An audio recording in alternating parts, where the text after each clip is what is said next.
ढूंढोगे गर मुल्को मुल्को, मिलने के नहीं नायाब हैं हम। मैं हूं यासिर मलिक एडवोकेट और आप देख रहे हैं एस्केप फ्रॉम केज।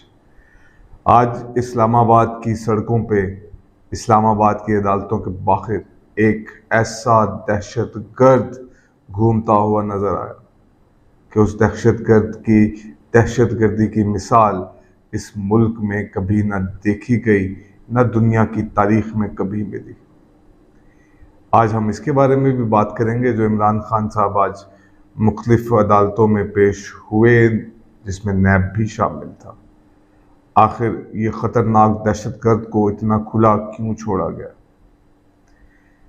एक तरफ तो हम रियासत की ये बात देखी और दूसरी तरफ हम देखेंगे कि सारी अदालत रियासती जितना भी इंतज़ामिया था, स्ट्रक्चर था, सबको यूज़ करने के बावजूद भी अभी तक इमरान रियाज खान को बाजियाब नहीं करवा सकी। एक पहलू ये भी है, थोड़ी सी बात इसके ऊपर। तीसरी बात, अब किंग्स पार्टी लॉन्च हो चुकी है। ये किंग्स पार्टी का क्या करना है अब ये समझ नहीं आ रही। ये लोग थे, इलेक्टेबल्स थे, ये पॉलिटिकल पार्टी से टूटे तारे इस आसमान पे जमा तो हो गए, लेकिन अब इन तारों की तारीफ करने वाला कहाँ से लाए जाएंगे, इनको वोट कहाँ से पड़ेंगे? तो जहांगीर तरीन साहब को भी वेलकम पाकिस्तान की पॉलिटिक्स में। सबसे पहले जब हम बच्चे थे तो घर में कोई मेहमान आता था तो मेहमान के लिए कुछ चीज़ें मंगवाई जाती थी, बेकरी की कुछ आइटम्स, समोसे, कुछ दही बल्ले, इस तरह की बहुत सारी चीज़ें। तो घर के बच्चे आम तौर पर इस चीज़ का इंतज़ार करते रहते थे कि आखिर कब ये मेहमान जाएंगे और हम इन चीज़ों पे अपने हाथ साफ करेंगे और कब ये चीज़ें हमारे हिस्से में आएंगी। ये जो किंग्स पार्टी की जो फॉर्मेशन है वो भी उन्हीं बच्चों की मानिंद है। जहांगीर तरीन और इस्टेब्लिशमेंट उन मेहमानों के जाने का इंतज़ार कर रहे थे। अब उसके बाद नून लीग, पीपल्स पार्टी और किंग्स पार्टी यानी इस्तेहकाम पाकिस्तान पार्टी, ये सब उन टूटे हुए तारों का इंतज़ार करने लगे कि कौन सा तारा हमारी झोली में आकर गिरता। ये बात भी मानने वाली है कि ये पाकिस्तान की इस्टेब्लिशमेंट के कुछ कार्य ख़ास हैं। ये वो इलेक्टेबल्स हैं जिनका इन्फ्लुएंस है इस माशरे के ऊपर।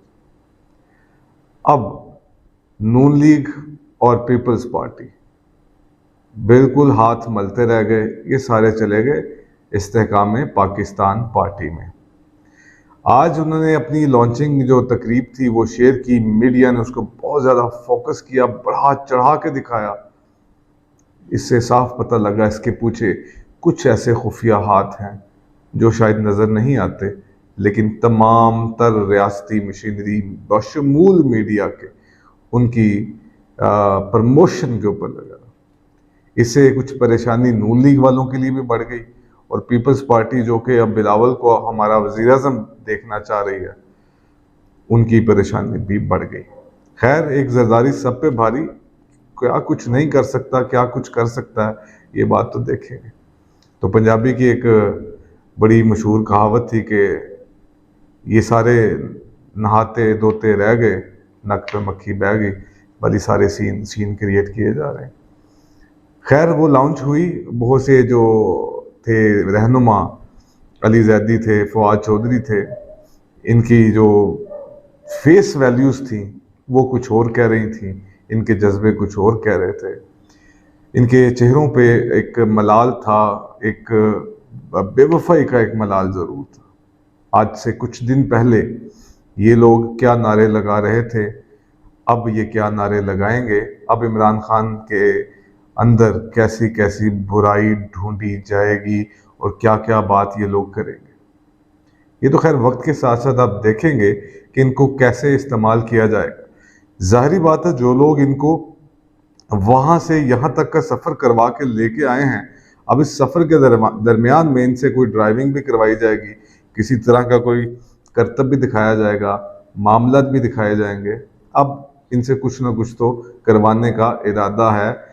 अपने तई एक अहम खूबी ये है कि इन्होंने इलेक्टेबल्स को तैयार कर लिया है। एमक्यूएम को भी इस मुल्क के अंदर ख़त्म करने की मुमकिना तौर पर साजिश हुई।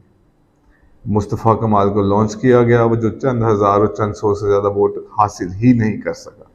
बातें कहाँ और प्रैक्टिकल फील्ड के अंदर दूसरी बातें कहाँ। चलें, पीपल्स पार्टी से भी रहनुमा इसी तरह से टूट टूट के गए। पीपल्स पार्टी फिर वहीं पे खड़ी। ये तो जरदारी साहब को हम सलाम पेश करते हैं, जिन्होंने दिलों में पीपल्स पार्टी के खिलाफ नफरत इतनी ज़्यादा भर दी कि जो भुट्टो उनकी तकारीर के अंदर जिंदा था, जरदारी साहब ने पूरे एहतमाम के साथ भुट्टो को कफन दफन देकर कब्र के अंदर उतार दिया, स्पेशली पंजाब की हद तक। तो अब सिंध के अंदर क्या होता जा रहा है, अब ये बात एक अलहदा बहस है, इसके ऊपर कभी अलहदा से छेड़ेंगे कि आखिर सिंध में पीपल्स पार्टी लगातार इक़्तिदार में रहने के बावजूद भी कुछ नहीं कर पाई। जरदारी साहब की एक बात जो सबको अच्छी लगती है वो ये है, वो कहते हैं सभी खाओ, मेरा हिस्सा मुझे पहुंचाते जाओ। मुबैना तौर पर ये सारी चीज़ें ऐसी हैं, मुल्क ने अगर तरक्की नहीं की तो फिर उसके पीछे इन्हीं हुक्मरान ख़ानदानों का कोई दोष है, उनको ही किसी ना किसी तरह का हम मुर्द इल्ज़ाम ठहराएंगे। अब इस किंग्स पार्टी में हर तरफ बिजनेसमैन और बिजनेसमैन ही नज़र आ रहे हैं। ताकतवरों ने पाकिस्तानी अवाम के शऊर को बढ़ाने के लिए, इस मुल्क के निज़ाम को चलाने के लिए कुछ बिजनेसमैन चुन लिए हैं। ये बिजनेसमैन अब पाकिस्तान की अगली हुकूमत की भाग दौड़ संभालेंगे। तो पाकिस्तान इस्तेहकाम पार्टी की बजाय अब इसको अपना बिजनेस प्रोग्राम पार्टी कहा जाए तो ये भी बेजा ना होगा। चलें, ये तो थी बात किंग्स पार्टी की, मौजूदा ज़ेर बहस था। अब जो दहशतगर्द इस्लामाबाद में है, जिसको लोग इमरान खान के नाम से जानते हैं, उसके ऊपर 150 से ज़्यादा FIRs काट दी गई। अब माशाल्लाह एक FIR उनके ऊपर, भुट्टो के जैसे भुट्टो के ऊपर एक FIR लॉन्च हुई थी, उसी तरह की एक FIR काट दी गई। यानी कि अब उन्होंने एक मर्डर केस के अंदर भी उनको नॉमिनेट कर दिया गया। तो अब दहशतगर्द कातिल, आप इमरान खान साहब को जो कुछ मर्जी कहें, वही दहशतगर्द आज अदालतों के अंदर, एक अदालत से दूसरी अदालत, दूसरी अदालत से तीसरी अदालत, फिर नैब, हर जगह पे जवाब देता फिर रहा है। इस मामले में इस दहशतगर्द को पकड़ने के लिए रियासत ने अपनी एड़ी चोटी का जोर लगा दिया, लेकिन रियासत इस दहशतगर्द को कंपेल करने में, अकेला करने में अभी फ़िलहाल कामयाब हो चुकी है। इमरान खान के ऊपर जितने संगीन इल्ज़ामात हैं, इससे भी ज़्यादा बुरा जो सलूक है वो इमरान खान साहब के साथ होना चाहिए। एक साबिक वज़ीर आज़म पहले भी था, ये साबिक वज़ीर आज़म अब भी है, साबिक वज़ीर आज़म के साथ पाकिस्तान में इससे भी बुरा होता रहा है। अब ये आखिर थी, दिस इज़ एन एंड। अब आगे क्या होने लगा? अब इस दहशतगर्द को पकड़ना है, इस दहशतगर्द को सज़ा देनी है, इस कातिल को फांसी पे लटका दिया जाए, क्योंकि ये कातिल आज़ादी की बात करने लगा है। ये वो दहशतगर्द है जिसने गूंगे लोगों में आवाज़ उठाने की जुर्रत की। ये कातिल, ये दहशतगर्द वो शख्स है जिसने अंधे लोगों में रोशनी दिखाने की कोशिश की। ये दहशतगर्द ये वो है जो आज़ादी का नारा लेके चलता है। ये रोटी कपड़े मकान से आगे की बात भी करता है, ये लोगों की सेल्फ रिस्पेक्ट की बात भी करता है, ये दूसरे मुल्कों के साथ इक्वालिटी, बराबरी पे ताल्लुकात कायम करने की बात भी करता है। तो ये दहशतगर्द, सबसे बड़ी दहशतगर्दी इस कौम पे इस शख्स ने की जिसका नाम इमरान खान था। उसको इसकी सज़ा सख्त से सख्त तरीन दी जानी चाहिए, और हम तो रिकमेंड करते हैं कि इसको फांसी पे लटका देना चाहिए, क्योंकि इस कौम को न शऊर की ज़रूरत है, न तालीम की ज़रूरत है, न सेल्फ रिस्पेक्ट की ज़रूरत है, न किसी और चीज़ की ज़रूरत है। इमरान खान को वो एक मिसाल ऐसी बना दी जाए कि आइंदा कोई शख्स सदियों तक आज़ादी की और इस तरह की किसी बात करने की जो है वो उसकी हिम्मत ही ना पड़े, वो ये हिम्मत ही ना कर सके कि आइंदा कभी इस कौम को इन तमाम चीज़ों की आदत भी डाली जा सके। आराम से ये कौम सोई हुई थी, इज़्ज़त नफ्स क्या है इसको नहीं पता था, आवाज़ उठाना क्या है इस ये कौम नहीं जानती थी, तो अब भी इसको नहीं जानना चाहिए। क्यों? क्योंकि ताकतवरों को इस चीज़ का एहसास है कि अगर ये चीज़ें लोगों के अंदर आ गई, ये शऊर आ गया, बोलना आ गया, आवाज़ उठानी आ गई, तो फिर ताकतवरों की ताकत कम हो जाती है। तो ये दहशतगर्द है, पाकिस्तान की स्टेट पॉलिसी के खिलाफ बातें करता है, और पाकिस्तान की स्टेट पॉलिसी यकीनन यही है कि बेशऊर रखा जाए आवाम को, तालीम मत दी जाए, आवाज़ उठाने से मना किया जाए और दूसरी बात की जाए।